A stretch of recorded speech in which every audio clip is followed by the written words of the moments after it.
2000 ya, itu sudah mulai terjadi penyusutan di mana kita tidak mempunyai wadah aspirasi, wadah bagaimana anak-anak itu mempunyai kegiatan-kegiatan. Kalau dulu kan di Pramuka ada Warja, ada panjat tebing, ada olahraga tua dan sebagainya, itu ada semua. Generasi gelanggang lah ibaratnya. Iya, gitu loh. Tapi sekarang generasi mall.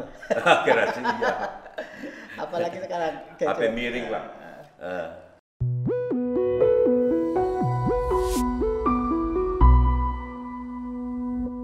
Assalamualaikum warahmatullahi wabarakatuh. Waalaikumsalam. Selamat sore sahabat Waskita. Salam Waskita, wawasan kita-kita. Sore ini Rumah Literasi Waskita kedatangan sahabat yang super istimewa. Abah Tio dikenalnya ya. Beliau seorang guru, pendidik, dan yang luar biasa seorang pimpinan teater di Brebes yang cukup kondang, teater gong ya. Alhamdulillah, iya Pak. Beliau mempunyai konsep pendidikan dengan seni budaya dalam pembentukan karakter, dan itu dibuktikan dengan pendidikan Madrasah Aliyah ya, Iya. yang mengedepankan seni budaya Pak. Dan saya melihat sendiri anak-anak yang katanya slang itu berbudi pekerti yang baik, artinya bisa berubah. Alhamdulillah. Kita akan ngobrolin seluk-beluknya tentang beliau dalam program Nyong Kon ngobrol bareng. Apa Tio, gimana nih ceritanya bisa senang seni pedal? Latar belakang keluarga kan seorang militer ya, polisi ya. Iya, yang Pak. tentunya biasanya mengharapkan anak lakinya itu jadi polisi juga. Iya, benar. Itu gimana nih? Ya, kalau untuk ilmu atau karakter di bidang seni mungkin saya lebih mengikuti alur dari ibu. Ada darah seni. Ada darah seni. Ibu sebetulnya ya mungkin kalau sekarang senang-senang di sastranya Pak. Ya, tapi mungkin karena ya kebetulan juga kalau dulu dari Bapak itu kan Brimob. Kalau Brimob kan biasanya juga ada pendidikan berkesenian di sana. Ya mungkin Bapak sendiri juga senang berteater. Ya kecil-kecilan lah main sandiwara kecilan kayak gitu. Mungkin disitulah ada darah yang tergumpal untuk saya memunculkan untuk sana Pak. Tapi dari awal Bang setuju gitu, orang tua? Orang tua enggak setuju sama sekali Pak. Orang tua terutama Bapak. Terus gimana ceritanya? Ya kalau ya saya punya prinsip tersendiri bahwa tidak selamanya sebuah anugerah itu kalau dilihat oleh orang itu kelihatannya tidak baik. Tapi sebetulnya semua sifat itu sebetulnya menuju sebuah kebaikan, Pak. Jadi apapun bentuknya karunia Allah itu pasti akan punya sisi manfaat bagi seseorang yang memilikinya gitu, Pak. Sampai akhirnya mengambil keputusan menekuni. Iya, menekuni karena di kesenian menurut saya kita akan membentuk sebuah jiwa yang akan mengetahui manusia yang lain, Pak. Kalau kita berkesenian, orang seni, menurut saya gitu loh, orang seni itu adalah orang yang tahu siapa sih sebetulnya manusia itu harus bagaimana diperlakukan apa, diperlakukan kayak apa. Jadi kalau kita mempunyai rasa seni yang tinggi, tanpa kita minta kita berhadapan dengan orang lain. Sentuhan untuk unsur rasa itu lah ya. Pak. Jadi nilai rasa itu akan kuat. Jadi kita bagaimana sih kita menjadikan makhluk hidup itu sama seperti bagaimana kita diperlakukan. Iya, Pak. Nah, itu yang diterapkan di Madrasah Aliyah yang katanya anak-anak pang gitu ya. Alhamdulillah bukan itu. Bukan. Jadi alhamdulillah mereka adalah bagian dari anak-anak yang mempunyai kebutuhan khusus dalam pengertian memang ada sayap yang patah. Ya, yang dimaksud dengan sayap yang patah tuh ada sayap itu kan dua, ibu sama bapak, gitu loh Pak. Ya karena faktor sesuatu alam akhirnya tinggal cuman ibu atau tinggal bapak. Kalau ada pendidikan yang dua patah, dua sayap ini satu yang patah, pasti ada ketimpangan, ada kekurangan dan sebagainya lah.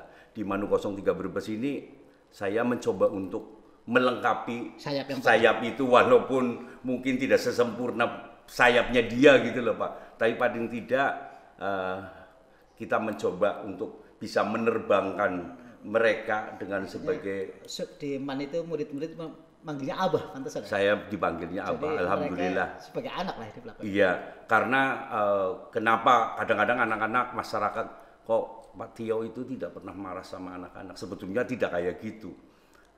Yang namanya marah itu tetap, karena saya menunjukkan ini loh kamu salah. Kamu harus berbuat sesuatu yang baik untuk berbuat sesuatu yang benar untuk diri kamu. Jadi marahnya saya itu bukan karena benci Pak, tapi marah sebagai seorang bapak kepada seorang anak. Tapi habis itu selesai, masalah selesai ya selesai. Saya tetap, mereka menganggap saya tetap sebagai anak saya gitu loh Pak. Soal teater ya? Nggih Pak.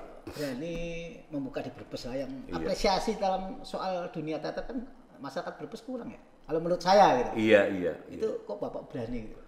Ya, saya pernah dikasih tahu, saya pernah dikasih sesuatu dari orang tua gitu. Kamu mau ngajari orang itu nggak harus sempurna lebih awal, tapi apa yang kamu punya, walaupun sedikit, sampaikan. Itu nanti kamu akan menggali potensi yang lebih besar lagi. Jadi kalau saya mau berbuat sesuatu, jangan saya itu harus banyak, jangan. Tapi walaupun itu sedikit, dimulai. Harus dimulai, harus disampaikan kepada anak-anak. Jadi sejauh pasar dimulai dari langkah pertama. Langkah pertama, iya kan kayak gitu. Jadi pakai paham ilmu sumur gitu loh. Semakin banyak air diambil, sumbernya akan semakin lebih besar. Jadi saya semakin banyak memberikan pendidikan kepada anak-anak, tidak berkurang ilmunya. Tidak akan malah bertambah kan kayak luar gitu. Biasa itu. Alhamdulillah. Untuk seni teater sendiri udah berapa lama kira-kira? Kalau ya kita sistem untuk di teater gong itu gini Pak, teater gong itu tidak, memang namanya teater gitu loh Pak. Tapi kita lebih condong pada seni tari. Seni tarinya. Karena di teater gong itu sebetulnya kalau menurut saya teater adalah tempat sebuah pertunjukan sebuah kehidupan manusia gitu loh. Cerminan gitu loh. Jadi saya mengambil teater gong itu atas dasar kalau misalnya sanggar seni tari itu kan kita hanya spesifik di tari gitu loh Pak. Tapi kalau di teater itu kan dari mulai tingkah pola manusia, dari mulai apa semua itu di situ ada gitu loh. Saya nama gongnya sendiri? Kalau gong saya senang dengan benda gong itu Pak. Jadi besar, antik, tapi dia akan berbunyi di awal atau di akhir gitu loh Pak. Tapi di situ dia sebagai penentu. Walaupun dia bunyinya hanya di kurun waktu yang cuman dia tapi penentu kehidupan menurut saya sih kayak gitu. Di gong itu adalah dibunyikan deng pertama, oh ya mulai, deng terakhir, oh ya berarti harus berhenti. Jadi kehidupan itu kan harus ada awalan mulai, dan juga harus ada akhir cerita. Gitu. Itu keren gitu ya.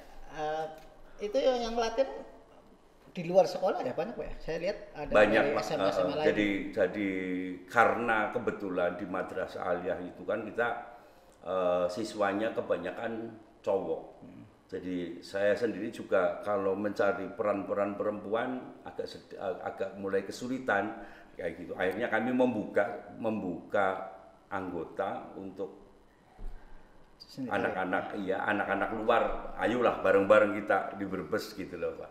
Artinya setelah sekian tahun itu ya apresiasi terbentuk. Artinya sebetulnya anak-anak Brebes itu membutuhkan wadah teater gitu kan?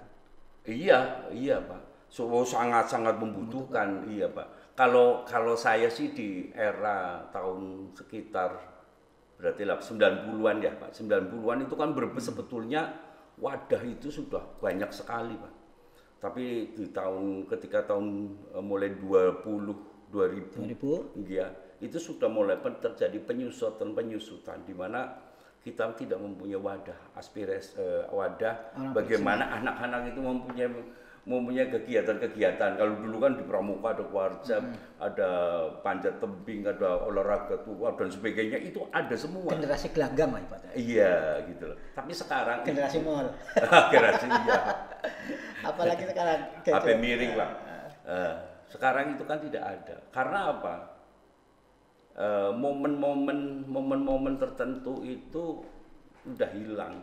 Jadi anak-anak sekarang mereka takut bersaing. Mereka anak-anak itu tidak mempunyai gairah untuk berpartisipasi. Anak-anak itu kehilangan dunianya mereka, Pak, sebetulnya. Makanya saya semampu mungkin, sebisa mungkin teater gong itu kami ciptakan untuk ke sana, Pak. Dunia rasa bagi anak-anak itu membangun. Iya, harus rasa. ada, nggih, Pak. Nah, itu luar biasa. Artinya pendidikan budi pekerti lah ya, lewat seni. Iya, terutama di sana saya kenapa mereka saya ajarkan, walaupun itu hanya sifatnya dasar, Pak. Sekarang kan di anak-anak itu kan budi pekertinya, kepekaan sosial itu menurut saya udah hampir mendekati punah. Ya, bagaimana mereka menghargai guru, bagaimana mereka menghadapi orang tua, bagaimana menghargai Kakak waktu kelas. dan Kan iya, begitu hormat sama senior itu. ya iya, Pak. Itu malah sama sekali tidak ada. Jadi kalau di Manu 03 Brebes itu di teater gong sendiri juga saya bentuk sebuah keluarga besar, Pak. Bagaimana adik menghormati kakak, kakak menghormati adik, dan mereka menghormati orang tua dan sebagainya. Saya itu paling tidak bisa. Kalau mereka nakal, berkelahi dan sebagainya, saya masih bisa toleran. Tapi kalau mereka nakal, ada pertengkaran dengan orang tua, tidak menghormati orang tua, sayalah yang pertama kali. Mungkin saya jalan terakhir itu nempeleng, Pak. Itu sering sebagai pendidikan. Iya, sebagai pendidikan saya kadang-kadang keras. Saya paling tidak bisa sebagai seorang anak melihat anak itu tidak menghormati orang tua. Kalau mereka nakal, masih toleran, saya masih bisa tersenyum kayak gitu. Tapi kalau ada anak tidak menghargai orang tua, mungkin sedikit protes karena uang jajannya tidak ada, karena apa dan sebagainya, terus dia langsung membenci orang tua, ya saya mesti marah di sana. Bener atau tidak, kamu tetap salah. Tapi dari yang sudah dijalani berhasil ya, Pak? Alhamdulillah, ya mungkin sekian persen gagal memang ada gitu. Cuman di Manu 03 Brebes ya sampai hari ini kayak tadi aja kan hubungan kita dengan alumni dan sebagainya itu tetap masih iya. Itu butuh kesabaran yang lebih ya, Pak? Modal utama untuk merubah watak pribadi karakter itu memang sabar, doa gitu loh, Pak. Luar biasa, ini sebagai suatu upaya dari Abah Tio ya, bagaimana dengan anak didiknya menanamkan nilai-nilai kemanusiaan ya, Pak ya, melalui seni dan budaya, khususnya seni tari. Saya kira obrolan ini cukup menarik, dan bagi teman-teman yang mau bergabung ikut di teater gong bisa menghubungi Rumah Literasi Waskita atau langsung di Manu 03 Brebes dengan Abah Tio. Saya kira cukup sekian. Wassalamualaikum warahmatullahi wabarakatuh. Waalaikumsalam warahmatullahi wabarakatuh.